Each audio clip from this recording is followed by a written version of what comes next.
Comenzamos una parte muy importante del curso, ¿ok? Y me toca hacer mención de repente a algunos apartados anteriores. Lo primero es que al principio te comenté que vamos a tener que dejar la explicación, que estábamos hablando de variables, ¿ok? Bueno, llegamos a un punto que lo que ya viste anteriormente es lo que se conoce como programación estructurada, ¿ok? ¿Qué es en sí la programación estructurada? Los elementos que vimos anteriormente. Es decir, las variables, ¿ok? Las condiciones, los ciclos y las funciones. A eso se le conoce como programación estructurada. Y normalmente es como la mayoría de los programadores aprendemos a programar. Eso es como nos lo enseñan. Esos 4 elementos que son la base y técnicamente tú ya puedes decir que eres un programador o programadora. ¿Ok? No hay ningún problema. Pero viene el apartado en donde al final esa programación siempre, digamos, se queda corta, porque es básica y los elementos, digamos, no están hechos completamente para trabajar.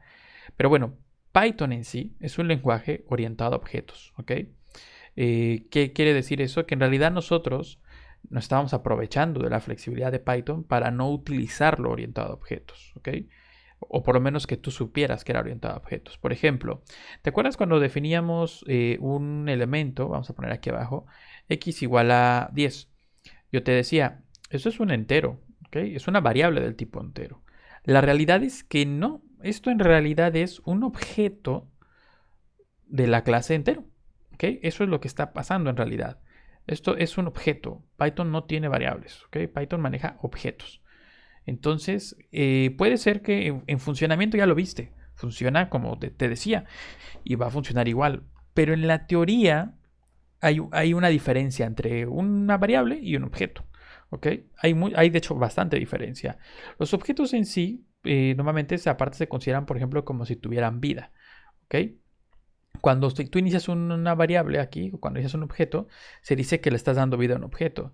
Y cuando lo dejas de usar, normalmente, también depende de los lenguajes, y no me quiero meter mucho en eso, pero a veces cuando se deja de usar, el objeto se mata. Y a veces existen cosas como el garbage collector o el recolector de basura, como en Java, que ellos te ayudan a ti en el lenguaje a manejar la memoria. O sea, es decir, tú no tienes directamente que preocuparte tanto por la memoria, sino que el garbage collector pasa, revisa tu código, en realidad revisa tu programa, y lo que la memoria que se ha liberado, es decir, las variables que ya no están utilizando, pues les da cuello, las quita, las mata, ¿ok? Y por eso se utiliza el concepto de elementos vivos o muertos en lo que es la programación orientada a objetos, ¿ok?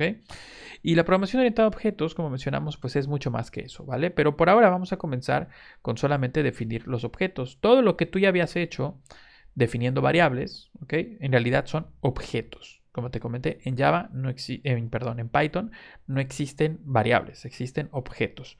Ya las estabas utilizando, simplemente que no te podía decir yo que eran objetos, que eran clases y etc., porque necesitábamos conocer un poco más de conceptos y necesitábamos que tú entendieras la programación estructurada. Recuérdalo, variables, funciones, ciclos y condicionales. Eso es programación estructurada. Ahora estamos en un nuevo paradigma de programación que se conoce como orientada a objetos. ¿Y qué quiere decir? Quiere decir que todo esto que estamos utilizando nosotros, por ejemplo, aquí la lista, pues al final es un objeto lista, ¿ok? O sea, no deja de ser una lista, ¿ok? Recordemos que lleva aquí, por ejemplo, tú pones esto, tú me dices, entonces esto no es una variable lista. Sí, podrías decirlo también así, no pasa absolutamente nada. Ya viste que el funcionamiento, pues es lo que importa. Pero en realidad eso es un objeto lista, ¿ok? Porque es un objeto, de hecho, iterable se llama así, un objeto iterable. Ese es el nombre, digamos, más adecuado, ¿vale? Entonces, en realidad son objetos. Todo lo que hemos estado usando en Python son objetos. Es como se tiene que trabajar en Python, porque Python es un lenguaje escrito para trabajar programación orientada a objetos, pero también lo interesante de las clases es que tú puedes definir las tuyas, ¿ok? Es decir, si hay algún dato a lo mejor que tú dices, ¿sabes qué? Es que los enteros no me alcanzan, las listas tampoco, las cadenas tampoco. Bueno, con todos esos elementos que hemos visto, puedes crear más objetos, más clases que a partir de eso tú puedes ir definiendo unos tuyos, ¿vale? Pero bueno, eso lo vemos en la siguiente clase.